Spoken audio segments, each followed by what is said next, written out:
Mesdames, Messieurs, bonsoir. Des femmes de foi réunies pour un forum autour des enjeux des libertés religieuses pour un Mali nouveau, un événement organisé par le mouvement des cadres et responsables chrétiens, structure évoluant elle-même au sein d'un consortium pour la mise en œuvre du projet Initiative conjointe pour une action religieuse stratégique. Objectif, contribuer donc à construire des communautés religieuses inclusives, ouvertes et constructives pour promouvoir la liberté de religion et de croyance pour une refondation authentique du Mali à travers leur implication dans l'éducation aux valeurs d'initiative donc religieuse. Nous parlons ce soir. Emmanuel Sagara, bonsoir. Vous êtes professeur de lettres, vous avez derrière vous une riche carrière d'enseignant et de responsable au niveau de l'enseignement. Vous avez été également secrétaire général de l'Académie africaine des langues, secrétaire général de la présidence de la République. Votre engagement au niveau de l'Église catholique est permanent. Vous œuvrez depuis 40 ans je dis bien, dans le cadre du dialogue interreligieux et vous êtes aujourd'hui le président du mouvement des cadres et responsables chrétiens. Bienvenue sur le plateau de l'invité de la semaine. Merci. Et merci d'avoir accepté notre invitation. Vous réunissez donc aujourd'hui des femmes de foi, chrétiennes comme musulmanes, autour d'un thème, les femmes de foi face aux enjeux des libertés religieuses pour un Mali nouveau. Pourquoi les libertés religieuses particulièrement? Merci beaucoup Yaya et bonjour ou bonsoir à tous vos téléspectateurs. Pourquoi précisément les femmes? Pourquoi les libertés religieuses? Parce que nous nous sommes rendus compte, pas seulement nous, mais beaucoup de gens se sont rendus compte qu'aujourd'hui, la religion est un prétexte, est un alibi pour faire tout ce que l'on veut, et surtout pas en bien. Et donc nous nous sommes dit que c'est un enjeu. Pas seulement nous, mais ceux qui ont accepté d'accompagner ce projet, ceux qui ont accepté d'accompagner ces actions autour des libertés religieuses. Aujourd'hui, la liberté religieuse ou la liberté de religion, parce que c'est un des concepts sur lesquels on est en train de se battre aussi, c'est un enjeu.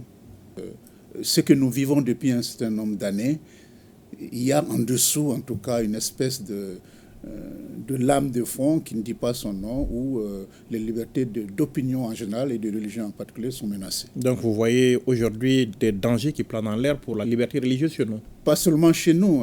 C'est vrai que si l'on prend seulement l'aspect purement religieux tel qu'on en pense, il n'y a peut-être pas de danger parce que les gens vous diront mais pourtant nous avons un vivre ensemble harmonieux depuis nos traditions. Mais en réalité, il y a une lame de fond, comme j'ai dit tout à l'heure, qui ne dit pas son nom et parfois nous-mêmes nous ne maîtrisons pas. Et du coup, ça peut nous amener là où on ne pense pas. Alors, et les femmes dans tout ça? Pourquoi les femmes? Alors, aujourd'hui, ce sont les femmes. Mais en fait, il y a 2 ans déjà, nous avons organisé, je vais remonter plus loin, parce qu'il y a 3 ans, nous avons organisé une semaine sociale sur la famille. Vous savez, les gens ne tapent pas à la bonne porte comme, disons, d'habitude. Si vous n'avez pas la bonne porte ni la bonne clé, c'est difficile de rentrer. Tous les problèmes que nous vivons aujourd'hui, la source, c'est la famille. Parce que si au niveau de la famille, déjà, l'éducation n'est pas donnée dans le sens de la paix, dans le sens de la cohésion, dans le sens du vivre ensemble, ça va être difficile. Parce qu'un enfant, excusez-moi, mais qui n'a jamais appris à dire bonjour, qui n'a jamais appris à dire bonsoir, qui n'a jamais appris à dire merci, qui n'a jamais appris à dire s'il vous plaît, eh bien, ce monsieur, cet enfant, quand il sera grand, vous allez le mettre dans une réunion pour dire, bon, écoute, pardonne à ton frère. Ça ne veut rien dire pour lui parce qu'il n'a jamais appris à le faire. Donc, il y a déjà 4 ans, nous avons organisé une rencontre nationale sur le rôle de la famille dans la cohésion sociale. Donc, il faut que les parents jouent leur rôle. Et en 2022, nous avons organisé une rencontre sur les jeunes de foi. C'était au moment où le Mali était en train de discuter de plein fouet, j'allais dire, sur la laïcité. Parce que justement, on a dit les jeunes sont l'une des premières victimes, en tout cas par rapport à cet aspect-là. Nous aurions pu inverser faire les femmes avant les jeunes, mais nous sommes dit que les jeunes et les femmes sont les victimes, les premières en tout cas.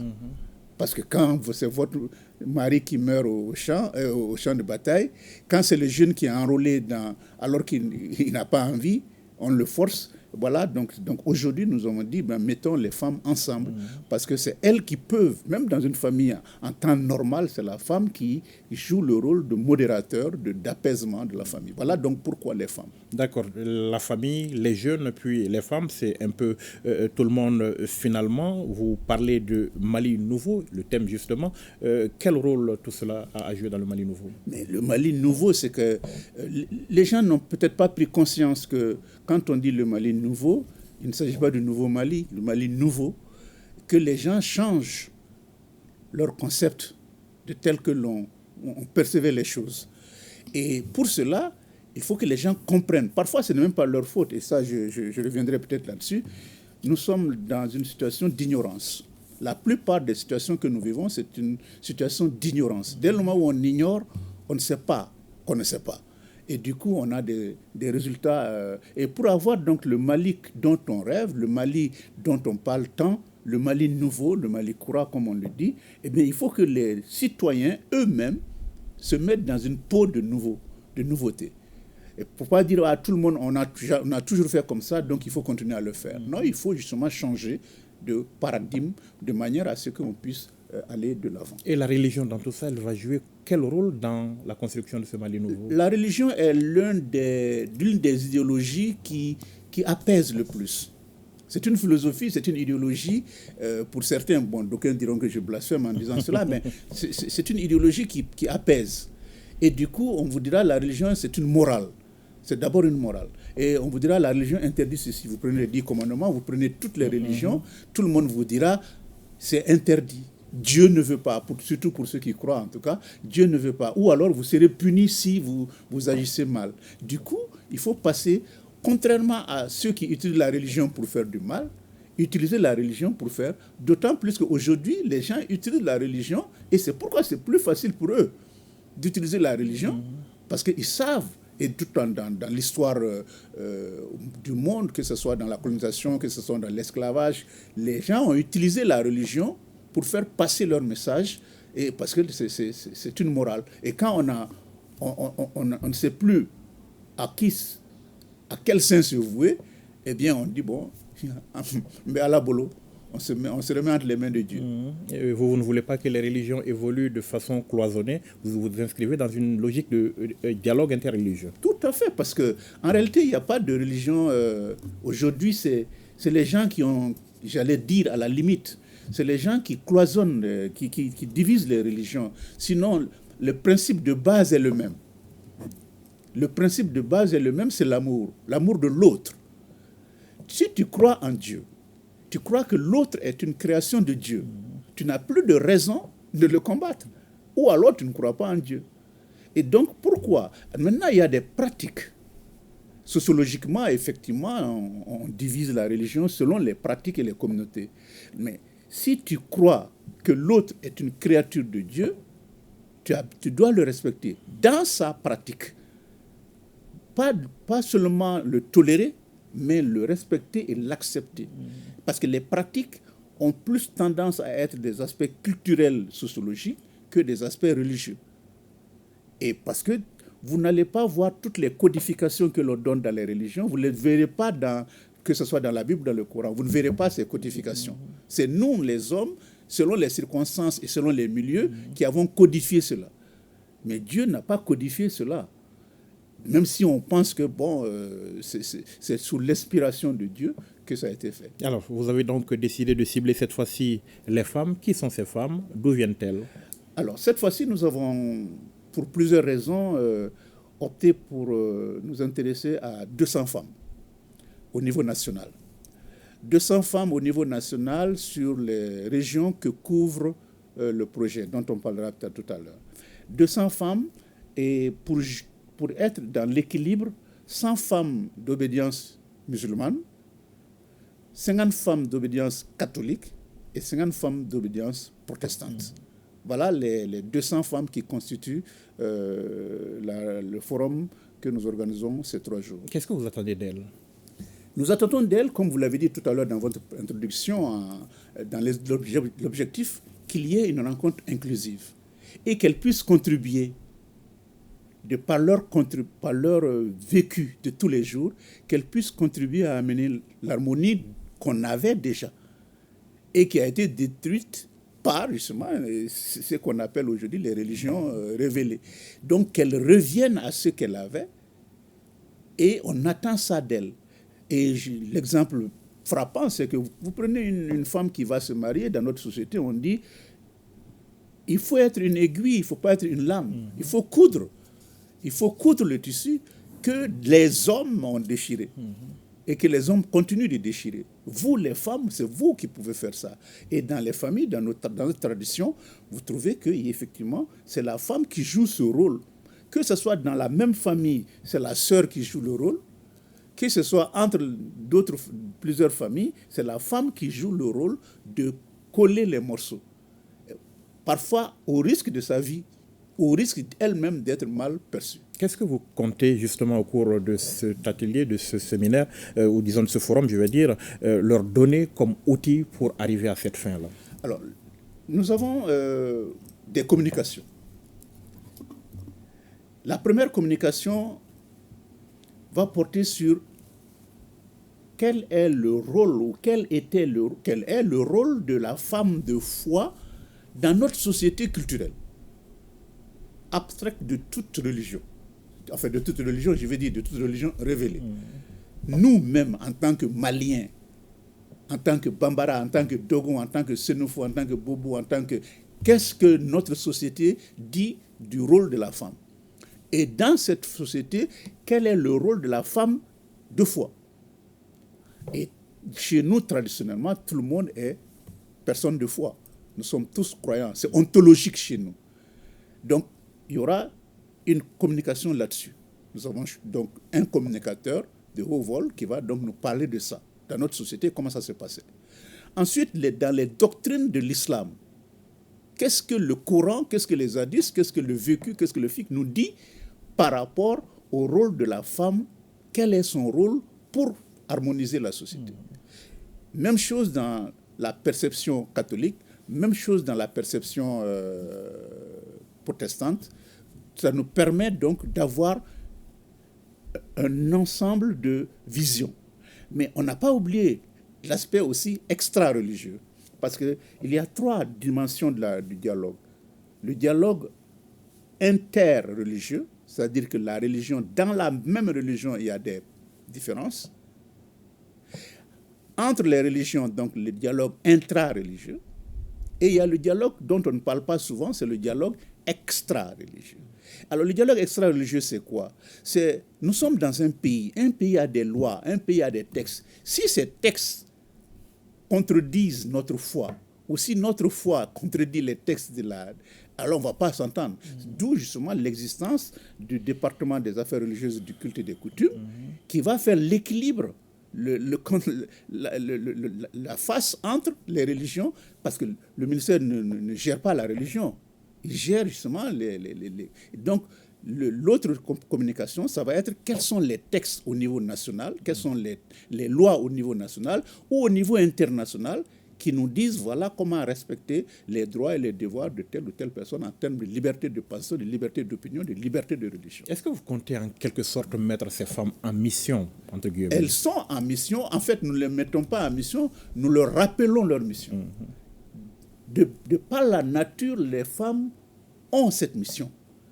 Et nous leur demandons pas seulement de faire 5 communications pour... Non, là, elles sont déjà cet après-midi en atelier, avant même le début des communications, pour leur dire, d'après vous, qu'est-ce que vous pouvez faire? On ne leur dit même pas ce que la religion dit, mais on leur demande d'abord ce que vous...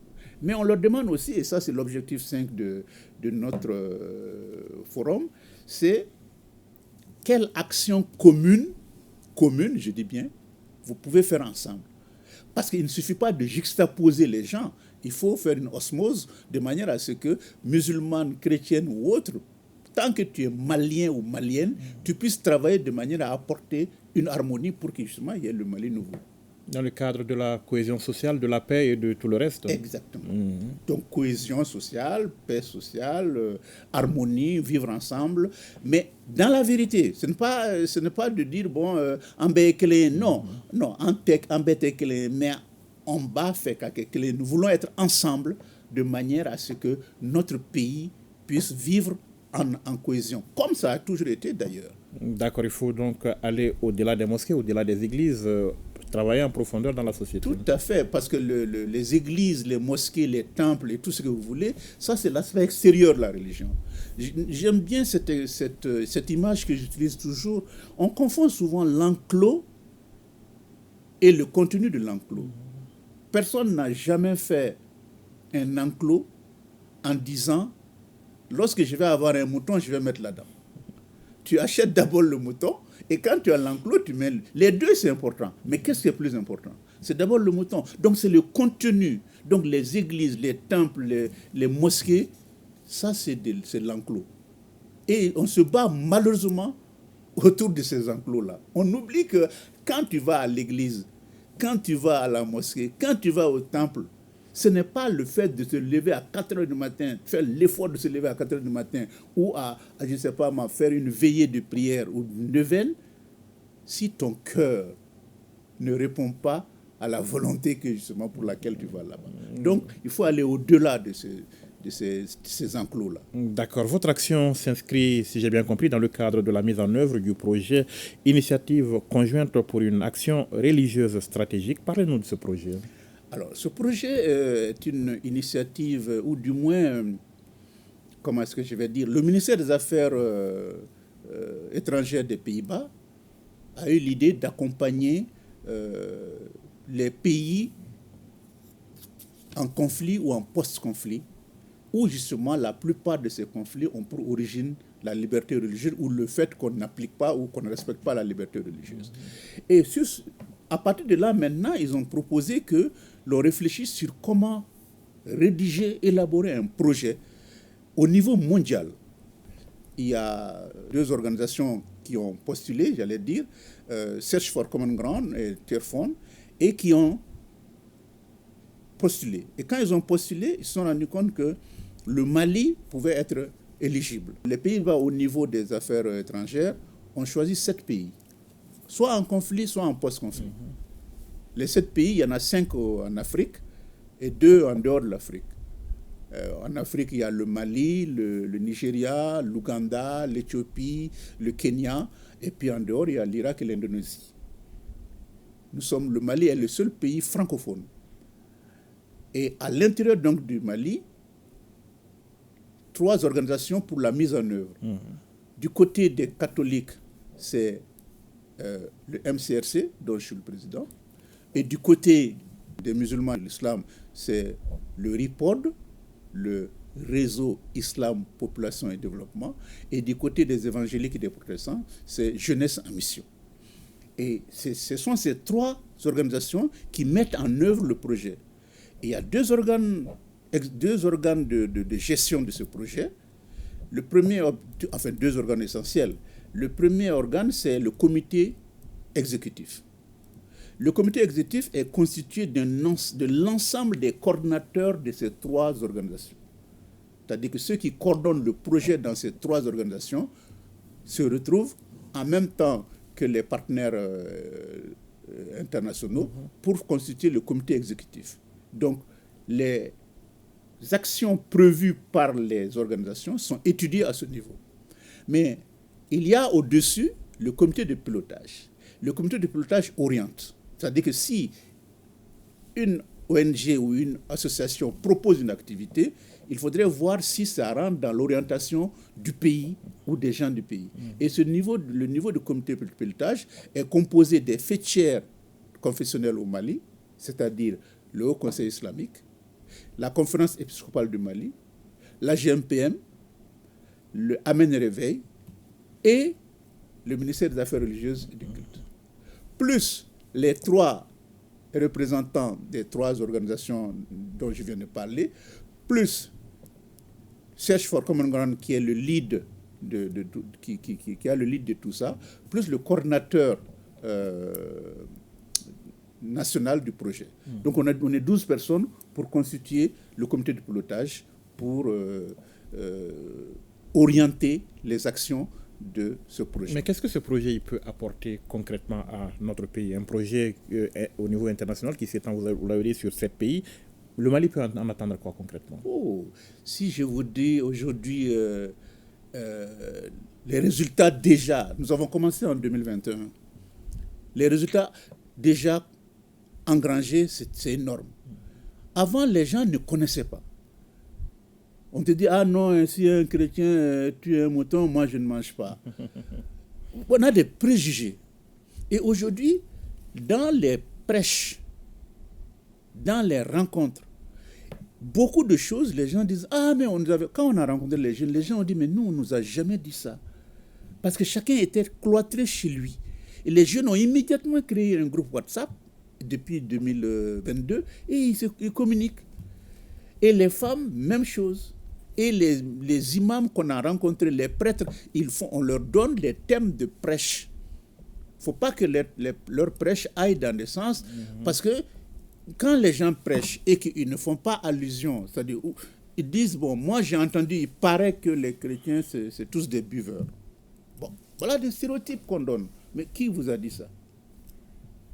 Non, il paraît que les musulmans peuvent prendre 4 femmes. Oui, mais comment? Dans quelles conditions? Mais on ne dit pas ça. Et il se fait qu'on a des comportements qui jurent d'avec même nos religions, par ignorance.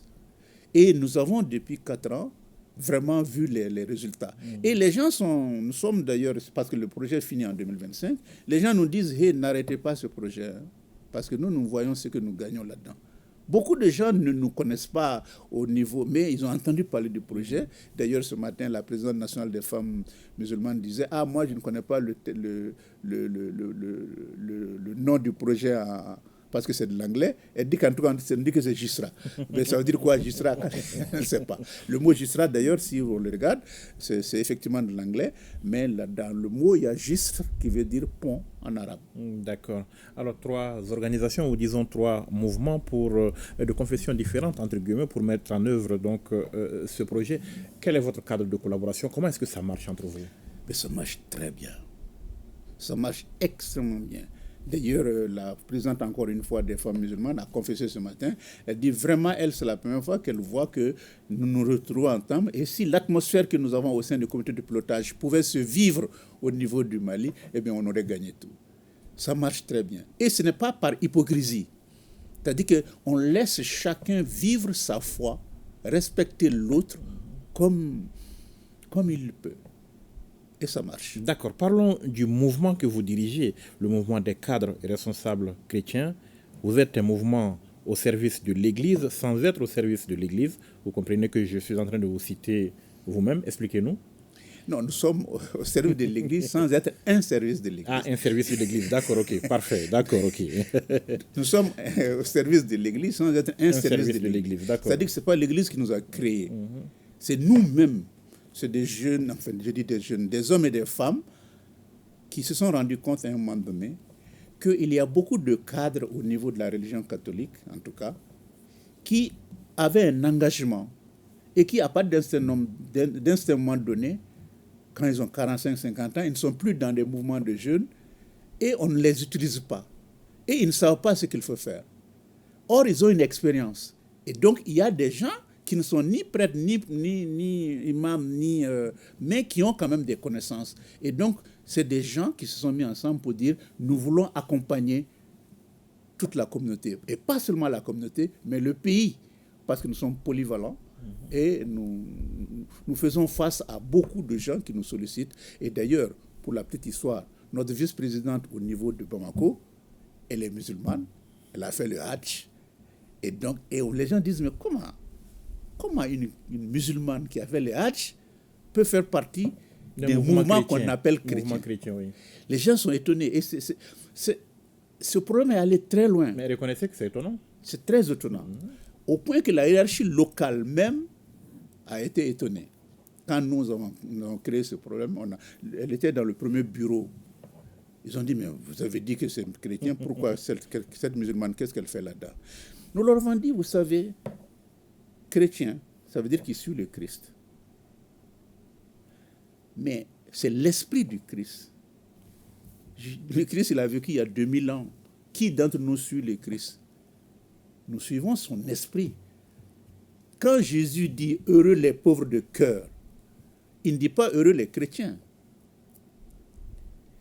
Quand il dit à la fin du monde « heureux celui qui a donné à manger à son frère », Yaya avait soif, je lui ai donné à boire. Je ne dis pas si c'est Yaya ou si c'est Jean, c'est Yaya. Donc tu l'as fait, comme je le disais au début, c'est une créature comme moi de Dieu. C'est cet esprit-là que nous voyons dans le mot chrétien, et non parce que je vais à l'église, je fais mon signe de croix. Non, je vais au-delà. Encore une fois, je vais au-delà. Nous allons au-delà de l'enclos. Nous allons à l'esprit. Et c'est difficile à comprendre, c'est sûr. Parce qu'aujourd'hui, toutes les batailles que nous avons tournent autour des pratiques. Mets-toi à genoux, courbe la tête, mets le pied par là, mets la main par là. Ça, c'est des éléments extérieurs. D'accord. Et vous êtes allié à un mouvement international, vous aussi? Nous sommes effectivement, ce n'est pas un mouvement initié de lui-même ici. C'est un mouvement international, ce qu'on appelle le MIAMSI, le mouvement international de l'apostolat des milieux sociaux indépendants. Comme je l'ai dit tout à l'heure, dans l'Église, on s'est rendu compte que il y a des gens dont on ne s'occupe pas, on ne s'occupe pas de leur formation. Moi, un cadre, par exemple, l'Église va dire, bon, lui, il est assez formé. Non. Tant que tu vis, tu as besoin de la formation spirituelle. Et ces gens-là, on ne s'occupe pas d'eux. Donc, le mouvement a dit, tiens, ces gens-là, il faut qu'on parle d'eux, qu'on s'intéresse à eux. Donc, ce mouvement s'appelle le MIAMSI, le mouvement international de l'apostolat des milieux sociaux indépendants, créé depuis 1963, qui a son siège au Vatican à Rome et qui a une voix consultative aux Nations Unies, à l'Union européenne, à l'ECOSOC, à la FAO. D'accord, et vous avez une douzaine d'années de parcours derrière vous, le mouvement. À Bamako, oui, le nous mouvement. sommes depuis 2008. Depuis 2008. Oui. D'accord. Avec quel bilan? Alors, sur ce plateau, vous parlez de bilan. Je voudrais le bilan au niveau... et puis, c'est national, mais c'est en fait international aussi, parce qu'au niveau national, je vous ai cité déjà trois regroupements. Celui des jeunes, celui de la famille, celui des femmes aujourd'hui. Mais auparavant, en 2014 déjà, lorsqu'on avait, le Mali n'avait pas encore signé son accord, son fameux accord dont on ne parle plus aujourd'hui. Le MCRC a organisé une semaine avec 300 personnes au niveau au Carrefour des Jeunes pour parler du rôle que nous doit jouer. Et depuis ce temps, nous, on parlait de la refondation. D'accord. Or, l'accord a été signé seulement en 2015. En 2017, il y a eu une autre semaine sur, je vous l'ai dit, le rôle de la famille. Et ça, et tenez-vous bien par rapport à ça. Lorsqu'en 2017, on a organisé cette semaine sociale, je vais faire ici une déclaration, le pape, l'actuel pape François, qui avait entendu parler de la première semaine, a dit, mais ces gens-là font du travail magnifique. Et non seulement nous a félicité, mais a financé les 3/4 du budget de la tenue de cette semaine sociale. Il ne me connaît pas, je ne le connais pas. Mais il a entendu parler. Et au niveau national, c'est des choses que nous faisons chaque fois que nous sommes sollicités. Au niveau international, dans la sous-région, nous avons tenu 3 forats citoyens. Je vais retenir 2 essentiellement. À Cotonou, on est allé former les jeunes de 12 pays avec 150 jeunes sur l'engagement politique.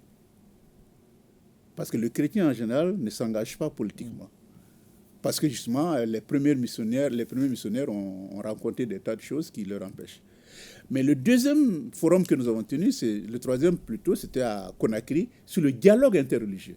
Quand on a tenu, encore avec le même nombre de pays, à peu près le même nombre de personnes, quand on a tenu ce forum, le MCRC toujours, la Guinée qui sortait de sa crise a demandé à l'un des nôtres de revenir là-bas pour diriger la politique de dialogue interreligieux en Guinée. Alors, je peux vous citer pas mal d'actions que nous avons menées, mais nous, au niveau, et c'est ça aussi un peu le problème de la religion catholique, on ne fait pas beaucoup de communication. Et c'est ça. Nous, on dit la main droite qui donne doit ignorer ce qu'elle fait la main gauche. C'est pourquoi vous ne voyez pas sur les télés, l'Église a donné tant. Non, non, non. Ce que tu fais là, c'est l'autre qui voit. Toi, tu n'as pas besoin d'aller ronronner, sinon ça ne sert à rien du tout. C'est pourquoi par rapport aux jeunes aussi, on ne se comprend pas beaucoup. On dit vous buvez, vous mangez et vous dites que vous êtes en jeûne. Les gens ne comprennent pas parce que pour nous, ce n'est pas l'essentiel. C'est pas l'essentiel. D'accord. Alors, nous avons épuisé le temps qui nous est imparti, mais on va quand même parler perspectives pour clore cet entretien. Comment est-ce que vous voyez les perspectives pour le mouvement? Actuellement, il faut dire que le mouvement a besoin d'engagement. Moi qui vous parle, vous connaissez mon parcours. Vous vous demandez comment, en tant qu'ayant été secrétaire général de la présidence, ayant été directeur d'académie, comment est-ce que j'ai pu prendre du temps pour faire tout ça? Parce que c'est un engagement, j'y crois. Et c'est pourquoi, dans la perspective, on s'est dit, on cherche beaucoup de gens engagés. Et puis c'est gratuit, c'est ça le problème. La devise du mouvement, c'est la force de notre engagement, c'est notre foi en Jésus-Christ. Mais nous avons une morale de vie qui est tirée d'un texte de l'Évangile. Nous avons reçu gratuitement, nous donnons gratuitement. Si une communauté, quelqu'un me sollicite, je me rappelle être allé jusqu'à Djou, je ne sais pas si où se trouve Djou, non. Derrière Kadiolo, dans la région de Sikasso, à la frontière de la Côte d'Ivoire, avec ma voiture, parce que la communauté là-bas m'a demandé de venir faire une conférence, à mes frais. Donc nous avons reçu gratuitement. Parce qu'en réalité, quand tu regardes, beaucoup de gens aujourd'hui ont les moyens, mais ne les utilisent pas à bon escient. Et beaucoup de gens peuvent faire. Donc ça, c'est notre morale de vie. Nous avons reçu gratuitement, nous donnons gratuitement. Ça, c'est la morale de vie. Et ça, c'est une phrase de l'Évangile en Matthieu 10, 8. Merci donc, Emmanuel Sagara, d'avoir répondu à nos questions. Merci beaucoup, Yaya. Merci. Merci, mesdames, messieurs, d'avoir été avec nous. Rendez-vous la semaine prochaine pour un autre numéro de l'invité. Bonne suite de programme sur l'ORTM.